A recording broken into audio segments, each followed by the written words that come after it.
하나님 말씀 아가서 5장 15절입니다. 아가서 5장 15절 말씀을 우리 같이 한 목소리로 읽겠습니다. 다리는 순금 받침에 세운 화반석 기둥 같고 생김새는 레바논 같으며 백향목처럼 보기 좋고. 아멘.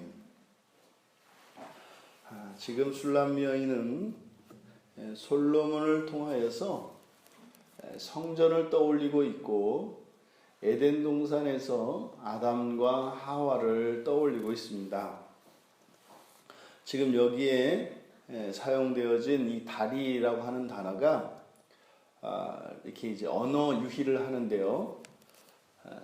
우리말에도 소리는 같지만 뜻이 다른 말들이 있잖아요.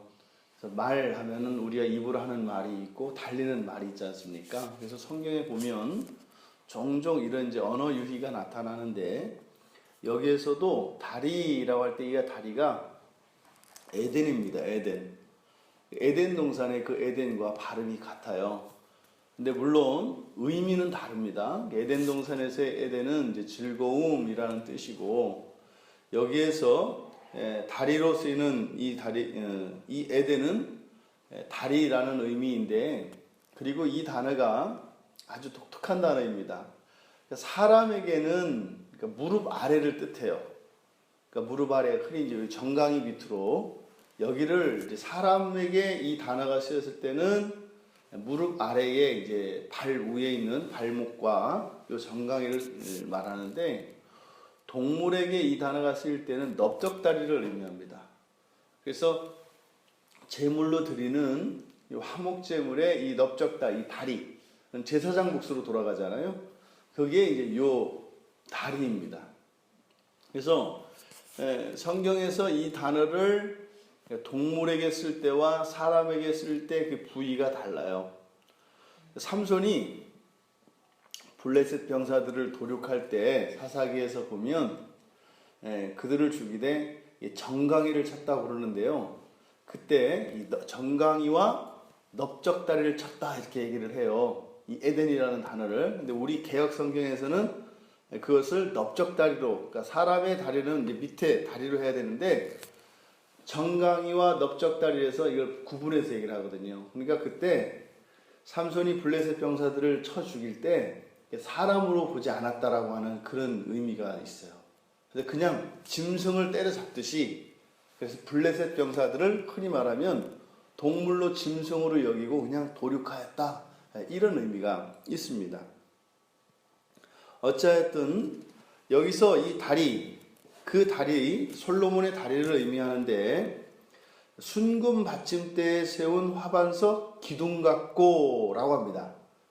이 기둥이라고 하는 이 단어는 성경에서 주로 성전에 사용되어지는 말이에요. 성전과 관련해서 이 단어가 사용되어지기 때문에 솔로몬의 다리가 기둥 같다라고 하였을 때 지금 술람미 여인을 통해서 보여지는 것은 성전의 기둥 그리고 에덴 동산에서 세워졌던 태초의 하나님 나라의 원형으로서의 에덴 동산에 대한 그 막연한 향수가 여기에 느껴집니다. 다리는 순금 받침에, 그런데 기둥은 기둥인데 그 기둥이 순금 받침에 있다라고 이야기를 해요. 여기 보면 이 순금 받침이라고 하는 이 받침은 에덴 동산으로 보면은 그 터전, 기초가 되어지는 이 받침이라고 하는 단어가 기초인데 그 에덴 동산에 세워졌던 아담을 형상화하고 동산을 기초로 하여서 그 위에 세워진 사람, 첫사람 아담을 형상으로 하고 또 주님의 성전 위에 세워진 그 기둥, 그래서 그 기둥이 떠받들고 있는 성전, 더 나아가서 신약에 넘어와서 교회의 기둥이 되어지고 교회의 기초가 되어지는 예수 그리스도. 그래서 구약과 신약의 성전과 교회 그리고 태초에 하나님이 지으신 에덴 동산에서 세우신 에덴 동산에 있었던 아담, 이것들이 동시에 여기서 교차되어서 나타내고 있습니다. 아주 독특하게 이렇게 이렇게 표현을 하고 있는 이 술람 여인의 묘사를 보면 우리가 정말 탄복하지 않을 수 없습니다. 그러니까 이 여인이 과연 정말 이게 하나님의 계시에 의하지 않고서는 이런 시를, 이런 노래를 할 수 없겠다라는 것이 곳곳에 이런 장면들을 통해서 나타납니다. 그러니까 지금 순금 받침에 세운 화반석 기둥과 같다라고 하는 이 표현 안에는 하나님이 주신 이 토라 오경, 모세 오경에 대한 이런 해박한 지식과 또한 그것들에 대한 탁월한 이해와 그리고 창조와 성전, 더 나아가서 장차 오실 예수 그리스도를 통하여 이루어진 신약의 교회까지 창조와 구약과 신약으로 이어지는 이러한 놀라운 그림들이 여기에서 그려진다 이 말입니다. 이어서 생김새에 대해서 이야기하는데 생김새는 레바논 같고 백향목처럼 보기 좋다 이렇게 이야기를 합니다. 레바논 같고 백향목처럼 보기 좋다. 항상 이 레바논과 백향목은 사실은 붙어있는 말인데요. 레바논은 주로 약속의 땅으로서 이 고대에서 이 동방의 문학적인 표현입니다. 레바논이라고 하면 레바논 그러면 위엄, 능력, 장엄함을 나타내는 이런 문학적 표현입니다. 그리고 레바논은 이 유대인들에게 있어서 약속의 땅을 상징합니다. 약속의 땅을 상징하면서 이런 문학적 의미들, 위엄과 능력과 장엄함을 나타내는 그러한 단어입니다. 그러니까 솔로몬의 다리를 통해서 그 약속의 땅에 대한 동경, 그리고 그 다리를 통해서 하나님과 그 예수 그리스도의 위엄과 능력과 그런 영광을 동시에 나타내는 표현이 레바논이라는 표현입니다. 이어서 백향목은 계속 우리가 여기 아가서에서 자주 거론되어지는 단어인데요. 이것은 정결과 번영과 힘을 상징하고 또한 개인에게 있어서는 탁월한 도덕적 성품. 왜요? 이 백향목은 성전에 쓰이는 것이기 때문에 순결하고 거룩하고 온전한 것을 의미합니다. 그래서 한 개인이 백향목에 비유되어질 때는 그 사람의 외모에서도 손색이 없고 그것보다는 하나님의 성전을 지을 수 있는 기둥으로 사용되어질 만한 그러한 도덕적 탁월성을 나타냅니다. 이어서 그것처럼 보기 좋다. 그러니까 보기 좋다라고 하는 말은 선택하다, 결정하다 이런 단어인데 전체의 조화를 나타냅니다. 이 다리가 몸 전체와 조화를 잘 이루고 있다라고 하는 그래서 조화를 통해서 이루어지는 아름다움을 상징해요. 하나님께서 천지를 창조하시고 마지막에 사람을 지으시고 난 뒤에 사람 자체만을 놓고 보기에 좋았다 하지 않으십니다. 사람 존재 자체로서의 그 탁월성은 모든 만물에 뛰어납니다만 이 세상에 있는 물질적 존재, 물질 세계에서의 가장 탁월한 존재가 사람입니다만 사람은 마치 그림에서 활용점정과 같아요. 그러니까 용 그림에 눈을 찍어서 용 그림이 날아온다는 게 활용점정이잖아요. 그러니까 그 용을 그린 화가가 완벽한 용의 그림을 다 그렸다 이 말이죠. 꿈틀거리는 용과 같이 살아 움직이는 용과 같이 그림을 그렸어요. 그런데 마지막에 점을 딱 찍으니까 어떻게 돼요? 이 그림이 날아올랐다 이 말이에요. 바로 사람이 그 용의 눈동자와 같은 존재입니다. 그래서 성경에서 하나님께서 사람을 창조하시고 난 뒤에는 사람 자체에 대해서만 하나님께서 아름답다 하시는 것이 아니라 마치 점을 찍어서 그림이 살아 날아오르는 용과 같이 되었던 것처럼 사람이 있음으로써 하나님의 보시기 좋았다라고 하셨던 그 모든 만물들이 제자리를 찾아서 의미 있게 변화되어지는 거예요. 그러니까 사람이라고 하는 존재는 창조에 있어서의 한목적적 존재고 모든 피조물들에게 의미가 되게 하는 그러한 놀라운 존재가 사람입니다. 그래서 사람을 두시고 이 모든 것들을 보시기에 좋았다. 그러니까 완벽한 조화가 이루어지는 거예요. 사람에 의해서. 그러니까 사람이 없는 이 세상은 아무 의미가 없어요. 그러니까 정말 이 세상은 하나님께서 사람을 위하여 예비하신 선물 같은 것이에요. 그러니까 하나님의 창조 섭리 안에서 인간이라고 하는 이 존재의 하나님에 대한 특별한 사랑은 이루 말할 수가 없습니다. 지금 여기에서 보기 좋다라고 하는 이것은 하나님 보시기에 모든 것이 완벽해진 상태를 말합니다. 지금 여기서 그려내고자 하는 것은 바로 하나님이 태초에 창조하셨던 그 에덴 동산에 사람을 두시고 사람으로 하여금 온 세상을 경작하게 하시고 통치하시게 하셨던 그때의 그 아름다움에 대한 인간적 표현입니다.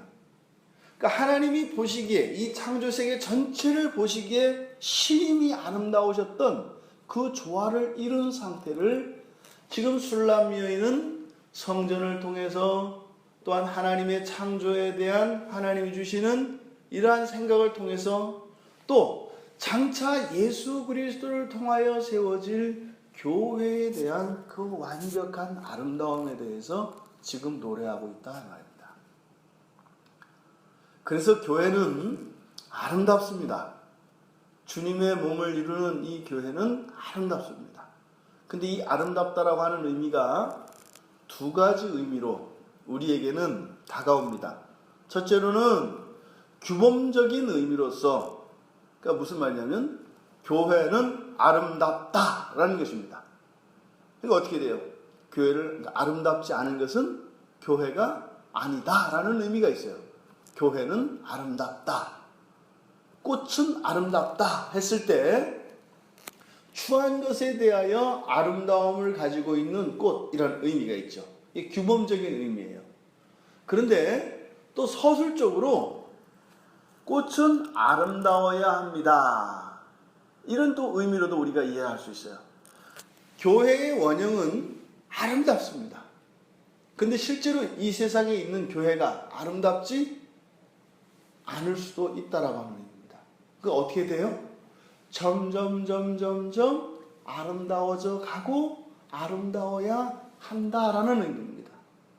지금 술람미 여인이 솔로몬의 다리를 이렇게 묘사하면서 보고 있는 이 교회에 대한 그림은 완전성을 향하여, 완전한 아름다움을 향하여 끊임없이 진전하는 교회의 모습을 보고 있고 종말론적으로 완성되어질 교회를 동시에 보고 있다 이 말입니다.